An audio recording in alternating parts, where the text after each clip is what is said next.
Hello అందరికీ welcome back to Advik talks. ఈరోజు వీడియోలో అయితే నేను అరుణాచలం అయితే చూపిస్తున్నాను. సో మనందరికీ కూడా అరుణాచలం వెళ్ళాలని ఉంటుంది, కానీ ఇంకా దేవుడు పిలిపించినప్పుడు మాత్రమే మనం అరుణాచలం వెళ్తాము. సో మనం ఎంత వెళ్ళాలనుకున్నా కూడా వెళ్ళలేము అని అయితే నాకు అర్థమైంది ఇంకా ఈ ఒక మొక్కుతోని. సో మేము అరుణాచలం ఏ విధంగా మొక్కుకున్నాము, ఏ విధంగా వెళ్ళాలనుకున్నాము అనేది అయితే నేను చెప్తాను ఫ్రెండ్స్ ఈ వీడియోలో. సో మేమైతే ఇంకా అరుణాచలం వెళ్ళాము. వెళ్ళినాక అక్కడ గిరి ప్రదక్షిణ అయితే స్టార్ట్ చేసాము. పిల్లలతో ఎలా అవుతుందో అని భయపడ్డాము, కానీ ఇంకా అక్కడ స్ట్రోలర్స్ అయితే దొరికాయి. సో ముగ్గురికి 3 స్ట్రోలర్ తీసుకున్నాము.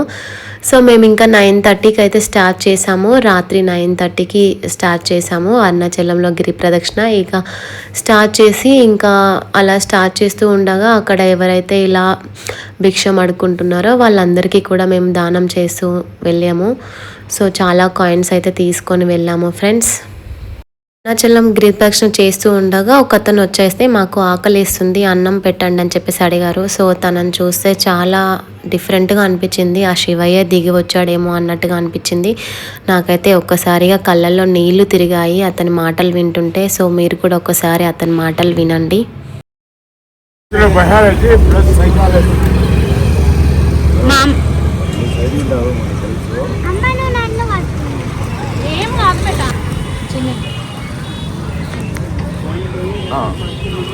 ఓ నమో నమ శివాయ నారాయణ మహాదేవ బొమ్మ మహాదేవ శివాయ ఓ నమో నమ శివాయ నారాయణ మహాదేవ బొమ్మ మహాదేవ శివాయ ఓ నమో నమ శివాయ నారాయణ మహాదేవ బొమ్మ మహాదేవ శివాయ ఓ నమో నమ శివాయ నారాయణ. 100 ವರ್ಷ బాగుండాలి సార్. నీ 10 రూపాయలు లేదు 100 ఇస్తాను నేను, ఏమీ పోతుంది. 100 ವರ್ಷ బాగుండాలి. ఏం చెప్తాను.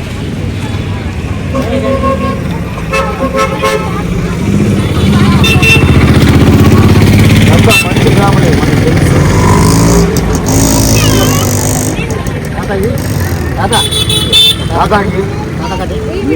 నీ చేయాలి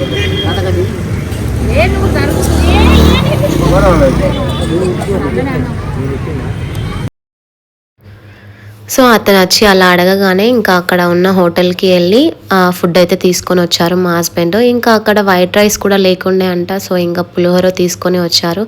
సో హోటల్లో వైట్ రైస్ లేకపోవడం ఏంటి, పులిహోర దొరకడం ఏంటి అని నాకైతే విచిత్రంగా అనిపించింది. సో మనం దేవుడికి ప్రసాదాలు పులిహోర పెడుతూ ఉంటాము. సో ఆ విధంగా పులిహోరనే దొరికింది అన్నట్టుగా నాకైతే అనిపించింది. సో దేవుడు ఎప్పుడైనా మంచి రూపంలో మనకు కనిపించడు, ఇలాంటి రూపాలలోనే మనకు కనిపిస్తాడు. లైక్ అమ్మవారు కూడా అంతే, ఏదో ఒక పిచ్చి వేషంలో వచ్చి మన ముందుకైతే అమ్మవారు వస్తుంది. సో మనల్ని అయితే చాలా పరీక్షిస్తూ ఉంటుంది. సో ఈ విధంగా అయితే జరిగింది ఫ్రెండ్స్. అరుణాచలం గిరి ప్రదక్షిణలో అయితే నాకు కళ్ళల్లో వాటర్ తిరిగాయి. సో ఇంకా గిరి ప్రదక్షిణ చేస్తూ ఉంటే మిడిల్లో అయితే ఇలా డియర్స్ అయితే కనిపించాయి. వాటికైతే మేము వాటర్ మిలన్ తీసుకొని అయితే పెట్టాము. సో ఇలా కొన్ని లింగాలు, ప్రతి ఒక్క లింగం అయితే నేను వీడియో తీశాను ఫ్రెండ్స్. ఇలా ఇందులో అయితే వాయులింగం అయితే పెట్టాను. సో వీడియోస్ అన్నీ కూడా కొన్ని కనిపించలేదు. సో అందుకని ఇంకా దొరికినవి అయితే నేను పోస్ట్ చేశాను. సో ఇక్కడ మేమైతే మోక్ష మార్గం నుండి అయితే ఈగుతున్నాము ఫ్రెండ్స్. మోక్ష మార్గం అయితే అందరికీ తెలిసిందే కదా ఇంకా అరుణాచలంలో. సో ఇలా అయితే చాలా సన్నగా ఉంది, అందులో ఎలా వెళ్తామో అన్నట్టుగా అనిపించింది, కానీ అది ఒక దేవుడి యొక్క మహిమ అన్నమాట. సో అక్కడ చాలామంది అయితే ఉన్నారు. సో మోక్ష మార్గం దగ్గర చాలా లైన్ కట్టి ఉన్నారు. సో ఎంత లావున్న వాళ్ళైనా కూడా ఈ మోక్ష మార్గం ద్వారా బయటికి అయితే వస్తున్నారు. సో అది చూస్తుంటూనే వింతగా అనిపించింది.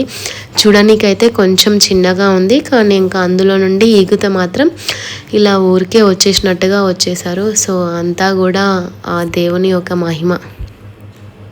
ఇక అరుణాచలం మా మొక్కు గురించి వస్తే మాత్రం అందరూ వింతగా షాక్ అయిపోతూ ఉంటారు. సో యాక్చువల్గా మా బాబు పుట్టగానే మేము ఇంకా ఎవరింటికి వెళ్ళలేదన్నమాట. సో మా హస్బెండ్ ఏమనుకున్నారు అంటే నా కొడుకుని అరుణాచలం గడప మాత్రమే ఫస్ట్ తొక్కనివ్వాలి అన్నట్టుగా అనుకొని ఇంకా మమ్మల్ని ఎక్కడికి కూడా వెళ్ళొద్దు అన్నట్టుగా అనుకున్నారు. సో మేము ఇంకా 2 years నుంచి ఎవరింటికి కూడా వెళ్ళలేదు. ఓన్లీ మా అత్తయ్య వాళ్ళ ఇల్లు, మా అమ్మ వాళ్ళ ఇల్లు ప్లస్ హైదరాబాద్లో ఇల్లు, అంతే. ఈ 3 మాత్రమే తిరుగుతూ ఉన్నాము. సో ఇంకా ఎక్కడికంటే ఎక్కడికి వెళ్ళలేదు.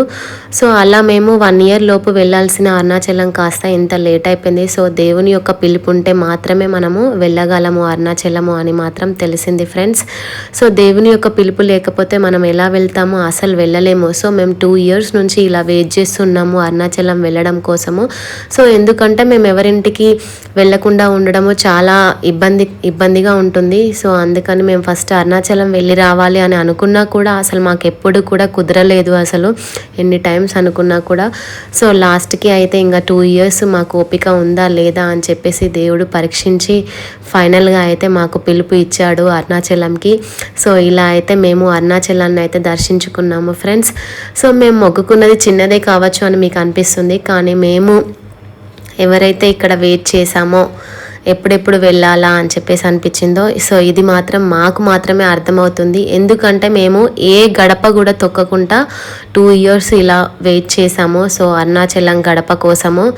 సో ఇలా అన్నమాట మేము అనుకున్నది, ఇది మా మొక్కు అన్నమాట. సో ఇక అరుణాచలం వెళ్ళొచ్చాక అప్పుడు మేము ఎవరింటికైనా వెళ్ళొచ్చు అని అనుకున్నాము. బాబు పుట్టాక 2 ఇయర్స్ నుంచి ఎవరింటికి వెళ్ళకుండా ఇదొక మొక్కులాగా అయితే చేసుకున్నాము ఫ్రెండ్స్. సో ఫైనల్గా అయితే అరుణాచలం గడప అయితే తొక్కినాము. సో చాలా హ్యాపీగా అనిపించింది ఈ 2 ఇయర్స్ ఇలా వెయిట్ చేసి అరుణాచలం వెళ్ళినందుకు. సో అరుణాచలం ముందు అరుణాచలం తర్వాత అంటారు కదా ఫ్రెండ్స్, నిజంగా అలాగే అనిపించింది. సో ఇంకా మా బాబు అయితే మార్నింగ్ 4:45కి అయితే పడుకున్నాడు పాపం. ఇంకా నైట్ అంతా కూడా అసలు పడుకోకుండానే ఉన్నాడు. సో పడుకోకుండా ఉండడం వల్లనే స్ట్రోలర్లో ఇలా కూర్చున్నాడు. సో ఫైనల్గా అయితే ఇంకా మా చిన్ను అయితే చాలా హ్యాపీగా ఫీల్ అయ్యాడు. సో ఈ స్ట్రోలర్లో కూర్చున్నందుకు, మంచిగా తీసుకెళ్తున్నందుకు. ఫైనల్గా మా చిన్ను మాటల్లో అయితే ఏం చెప్పాడో ఒకసారి మీరు చూడండి అరుణాచలం గురించి. ఏ గుడి? అరుణాచలం. ఏం చేసినావు? ప్రదక్షిణం చేసినావా? ఎంజాయ్ అనిపించిందా మంచిగా నైట్ అంతా? బాగుందా? బాగుంది అని చెప్పు.